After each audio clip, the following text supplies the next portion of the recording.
Hello guys, இது எங்கன்னு பார்த்தீங்கன்னா புதுக்கோட்டை ஆர்ச்சி சூடான பாதாம் பால் இருக்குது, ஜிகர்தண்டா இருக்குது, பீடா இருக்குது, ஐஸ்கிரீம்னு எல்லா வகையான இதுவும் இருக்குது காய்ஸ். இது எங்கே இருக்குதுன்னு பார்த்தீங்கன்னா புதுக்கோட்டை நியர் பாருங்கள் ஜிகர்தண்டா. இங்கே வந்து தெற்கு 3ஆம் வீதி, தெற்கு 4ஆம் வீதி சந்திப்பு, அந்த கார்னர் ரவுண்டானத்தில் பக்கத்துலேயே தான் இருக்குது புதுக்கோட்டை ஜிகர்தண்டா. அடா அடா அடா அடா சூப்பராக இருக்கும்.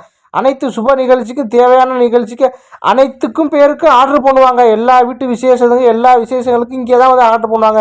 ரீட்டெயிலும் உண்டு, ஹோல்சேலும் உண்டு. உங்கள்கிட்ட ஜிகர்தண்டா பார்த்தீங்கன்னா ஸ்பெஷல் ஜிகர்தண்டா இருக்குது, நார்மல் ஜிகர்தண்டா இருக்குது. ஸ்பெஷல்னு பார்த்தீங்கன்னா 55, நார்மல் பார்த்தீங்கன்னா 35. நமக்கு போட்டது 35. நார்மல் ஜிகர்தண்டா போடுங்க இப்போதைக்கு அப்படின்னு. அண்ணே நல்லா ஐஸு போடுங்க, நல்லா ஜில்லுன்னு எனக்கு போட்டுத்தாங்க. ஸ்பூன் வைங்கண்ணேன்னு ஸ்பூன் வைக்க சொன்னேன்.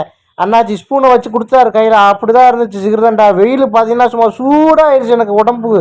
என்ன பண்ணுறதுன்னு தெரியல, சலைக்கு சூடு ஏறிக்கிச்சு. ஆனால் காய்ஸ், இந்த பக்கம் போகிற அனைத்து பொதுமக்களும் இந்த கடைக்கு வந்து குடிக்காமல் போனதே இல்லை. நான் இதுவரை பார்த்துருக்கேன், ஏகப்பட்ட பேர் போகிறாங்க வராங்க. ஆனால் இந்த கடையில் ஒரு கூட்டம் தான் காய்ச்சி ஏறுது. ஏன்னா வெயில் காலம், ஜிகர்தண்டா தரமாகவும் இருக்குது, நல்லா இருக்குது. அதனால் வெயில் காலத்துக்கு நம்ம தான் பார்த்துக்கணும். இது மாதிரி ஜிகர்தண்டா, ரோஸ் மில்க்கு, சர்பத்து, இளநீர், மோர், இது மாதிரி குளிர்பானங்கள் குடிச்சுக்கணும். ஏன்னா வரப்போகிற காலம் வெயில் காலம் இல்லையா.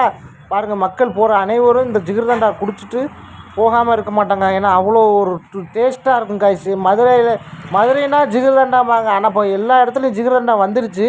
ஆனால் புதுக்கோட்டை ஜிகர்தண்டா எனக்கு ரொம்ப பிடிச்சிருக்கு காய்ச்சி. இந்த இடம் எனக்கு அப்படின்னா நான் வந்த இடம் புதுக்கோட்டை ஜிகர்தண்டா கடை. எடுத்து வாயில் வைக்கிறேன், ஆகா சூப்பராக இருக்குது. ஜிகர்தண்டா வச்சோம்னா அப்படி தான் சூப்பராக இருக்குது காய்ச்சி. அப்படி தான் இருக்குது. ஜில்லுன்னு வெயிலுக்கு, அதுவும் அடிக்கிற வெயிலுக்கு அதுவுமா அப்பா சூப்பராக இருக்குது. வேறு லெவலு காய்ஸ். நிச்சயம் சொல்கிறேன், நீங்கள் கண்டிப்பாக புதுக்கோட்டை வந்தீங்கன்னா அண்ணா சில ரவுண்டானத்தில் உள்ள ஜிகர்தண்டா கடையில், நீங்கள் ஃபேமஸ் ஜிகர்தண்டா கடையில் ஜிகர்தண்டா குடிக்காமல் போகவே கூடாது. ஏன்னா அப்படி ஒரு டேஸ்ட்டு அல்டிமேட்டு சூப்பராக இருக்குது காய்ஸ். ஜிகர்தண்டாவில் அந்த உள்ள அந்த இது போடுவாங்களே, ஜிகர்தண்டா அந்த உள்ள ஆலி விதை போட்டு அப்படியே பால் ஊற்றி ஐஸு போட்டு அப்படியே தூவி விட்டு கொடுப்பாங்க பாருங்கள். ஆக அப்படியே சூப்பராக இருக்குது. ஆலி விதை பார்த்தீங்கன்னா அது நீங்கள் கொடுத்தீங்கன்னா உடல் சூட்டை தணிக்கும். எவ்வளோ வெப்பமாக இருந்தாலும் உங்களுக்கு குளிர்ச்சி ஆக்கிறேன்.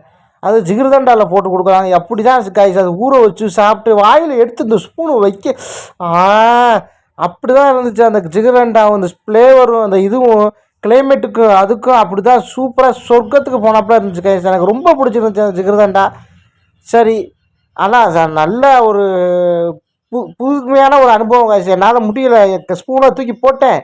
அடுத்தாப்புல பாருங்க, கப்போடு அடிக்க போகிறேன். அடித்து நறுக்குன்னு அடிச்சிட்டேன் காய்ச்சி. ஓகே காய்ச்சி, இந்த வீடியோ பிடிச்சிருந்தா மறக்காமல் சப்ஸ்கிரைப் பண்ணுங்கள், லைக் பண்ணுங்கள், ஷேர் பண்ணுங்கள். தேங்க்ஸ் ஃபார் வாட்சிங்.